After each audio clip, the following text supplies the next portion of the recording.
Hai, salam sejahtera. Saya Meriani Antain dari kelas 5 UUM. Saya bersekolah di Sekolah Menengah Kebangsaan Nebawan. Saya merupakan calon SPM 2021.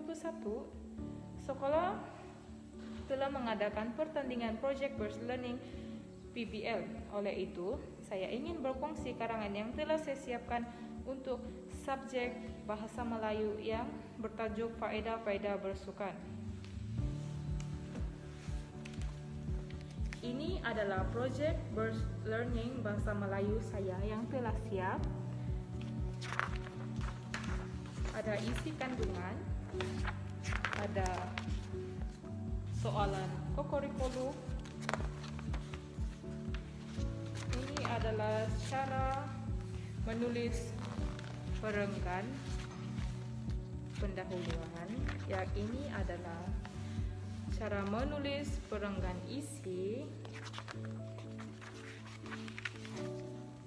cara menulis perenggan penutup. Ini adalah isi faedah bersukan yang telah saya siapkan, yaitu isi pertama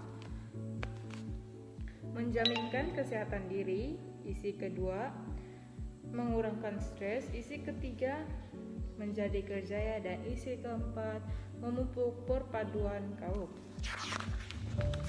Ini adalah rangka karangan yang telah saya siapkan. Ini yaitu rangka karangan bagi isi satu ialah menjamin kesehatan diri. Apa? Aktiviti yang melibatkan penggunaan fizikal dan mental. Bagaimana dan mengapa bersukan dalam tempo masa tertentu, kesan, peluh dan toksik dalam badan dirembes keluar, contoh berjoging dalam masa 30 menit. Peribahasa tanpa penegas, sediakan payung sebelum hujan.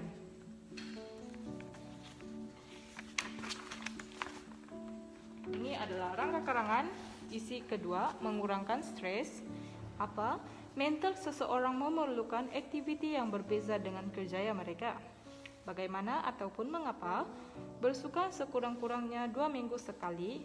Kesan, psikologi seseorang dapat input yang positif, contoh berjogeng sambil mendengar lagu. Peribahasa tambah penegas, menyelam sambil minum air. Untuk isi yang ketiga, menjadi kerjaya. Apa? Sebuah industri yang mampu menjadi kerjaya seseorang, bagaimana atau mengapa menjana keuntungan daripada hak-hak penyiaran di televisyen dan media massa. Kesan, melahirkan atlet-atlet yang bersaing di peringkat dunia. Contoh, Dato' Lim Chong Wei, Azizul Asni Awang, Dato' Nicole N. David. Peribahasa tambah penegas ialah berdiri sama tinggi, duduk sama rendah. Dan isi yang terakhir adalah memupuk perpaduan kaum. Apa? Mengeratkan perpaduan kaum, bagaimana dan mengapa. Contoh, rakyat Malaysia terdiri daripada pelbagai kaum. Kesan, semangat kerjasama dan kekitaan akan timbul menjadi senjata penting dalam mencapai kemenangan aktiviti sukan yang disertai. Contoh, melaksanakan tugas serta kewajipan dalam kumpulan yang terdiri daripada pelbagai kaum. Peribahasa tanpa penegas, bersatu kita teguh, bercerai kita roboh. Ini adalah karangan yang lengkap. Saya akan bacakan sebentar lagi. Globalisasi ini isu berkaitan dengan faedah-faedah bersukan dalam kalangan masyarakat saban waktu diwara-warakan dalam media arus perdana, malah menjadi polemik yang hangat diperdapatkan di negara kita. Sehubungan dengan itu, kita haruslah komited dan beriltizam dalam mendepani isu tersebut. Kerana yang bulan tidak datang bergolek, yang pipi tidak datang melayang. Persoalannya, apakah kebaikan bersukan dalam masyarakat? Bersukan dapat menjamin kesehatan diri seseorang individu kerana ia merupakan aktiviti yang melibatkan penggunaan fizikal dan juga mental. Individu tersebut peluh dan toksik dalam badan dapat dirembes keluar dengan melakukan aktiviti bersukan dalam tempoh masa tertentu. Tahap kardio seseorang juga bertambah baik serta berat badan yang ideal dapat dicapai sekiranya individu tersebut konsisten dalam bersukan. Contohnya, berjogeng dalam masa 30 menit. Selain itu, mengelakkan daripada penyakit-penyakit kronik seperti obesiti dan sebagainya. Tepatlah bahwa bersukan dapat menjamin kesehatan diri. Bak kata pepatah, sediakan payung sebelum hujan.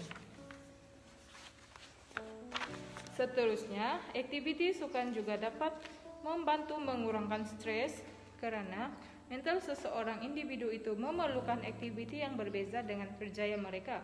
Majoriti daripada pengamal sukan melakukan aktiviti di waktu lapang. Hal ini dikatakan demikian karena psikologi seseorang juga dapat input yang positif dengan bersukan, di mana gelak, ketawa, dan puluh terhasil daripada keseronokan melakukan sukan. Contohnya, dengan kemudahan teknologi hari ini, ada dalam kalangan kita yang suka berjogeng sambil mendengar lagu, sudah terang lagi bersuluh, sukan mampu mengurangkan stres, bak kata peribahasa menyelam sambil minum air. Selanjutnya, aktiviti sukan adalah sebuah industri yang dapat menjana keuntungan daripada hak-hak penyiaran di televisyen dan media massal. Hal ini dikatakan demikian karena kita dapat melahirkan atlet-atlet negara yang mampu bersaing di peringkat dunia. Sebagai contoh, Dato' Lim Chong Wei, Dato' Nicole N. David, dan Azizul Asmi Awang. Atlet sukan yang bersaing di peringkat dunia ini mampu mendapat habuan yang banyak sekiranya konsisten bertanding dan menjuarai kejohanan yang serta agar dapat mengharumkan nama baik negara di persada dunia. Bak kata pepatah, berdiri sama tinggi, duduk sama rendah. Jelaslah bahwa aktiviti sukan adalah sebuah kejayaan. Di samping itu, bersukan juga dapat mengeratkan perpaduan kaum. Rakyat Malaysia terdiri daripada pelbagai masyarakat yang berbilang kaum. Sebagai contoh, jika seseorang mengadakan aktiviti sukan nekam, berkumpulan, kita boleh bertegur sapa dan kumpulan dan berkomunikasi antara ahli kumpulan. Selain itu, semangat kerjasama dan kekitaan dalam kumpulan akan timbul menjadi senjata penting dalam mencapai kemenangan aktiviti sukan tersebut. Tambahan pula, perpaduan rakyat dapat diraihkan dengan lebih baik demi tanah air tercinta. Bak kata peribahasa, bersatu kita teguh, bercerai kita roboh. Izarlah bahwa aktiviti bersukan dapat mengeratkan perpaduan kaum. Berdasarkan hujah yang telah dinyatakan di atas, jelaslah bahwa banyak faedah-faedah bersukan dalam kalangan masyarakat. Kesimpulannya, semua pihak haruslah bekerja sama dalam menyokong kebaikan bersukan agar dapat melahirkan masyarakat yang sehat tubuh badan dan minda yang bersih dan selaras dengan matlamat yang digariskan dalam Transformasi Nasional 2050 dapat dicapai dengan optimum. Bak kata pepatah, tepuk dada, tanya selera. Sekian, terima kasih.